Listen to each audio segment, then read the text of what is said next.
নিশ্চয়কৈ আমাৰ যি পদ সেই পদ অলংকাৰ কৰিবলৈ সক্ষম হ'লে আৰু তেওঁ যোৱাটো সময়ছোৱাৰ দৰেও এইবেলি সকলোকে লৈ কথাবোৰক লৈ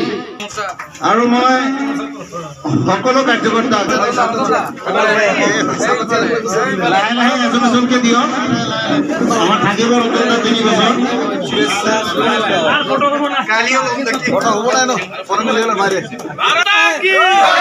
মণ্ডল সভাপতি মই এই মাধ্যমত মই আমাৰ মাননীয় মুখ্যমন্ত্ৰী ডক্টৰ হিমন্ত বিশ্ব শৰ্মা ডাঙৰীয়া আমাৰ ৰাজ্যিক সভাপতি ভৱেশ কলিতা ডাঙৰীয়া গোটেই সংগঠন পৰ্বৰ যি আমাৰ দায়িত্বত আছিলে মিছন ৰঞ্জন দাস ডাঙৰীয়া আমাৰ ৰাজ্যিক সাংগঠনিক সাধাৰণ সম্পাদক ৰাজুজি ডাঙৰীয়া আমাৰ জিলাৰ ডিআৰ ভূপেন শৰ্মা ডাঙৰীয়া আৰু আমাৰ যি জিলাৰ অবজাৰ্ভাৰ আছিল বিপ্লৱ শৰ্মা ডাঙৰীয়া লগতে আমাৰ জিলাৰ তথা আমাৰ বিজলী সমষ্টিৰ সন্মানীয় MLA অজয় কুমাৰ ৰায় ডাঙৰীয়া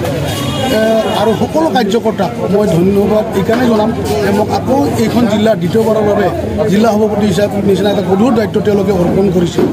আৰু মই এটাই আশা কৰোঁ যে যেনেকৈ আমি যোৱাবেলি MP ইলেকশ্যন বা আমাৰ চিডলি সমষ্টিৰ যিটো বাই ইলেকশ্যন আমি ভাল এটা ফল দেখুৱাব পাৰিছোঁ তেনেকৈ অহা যি আমাৰ পৰিষদীয় নিৰ্বাচন আছে এই পৰিষদীয় নিৰ্বাচনত আমি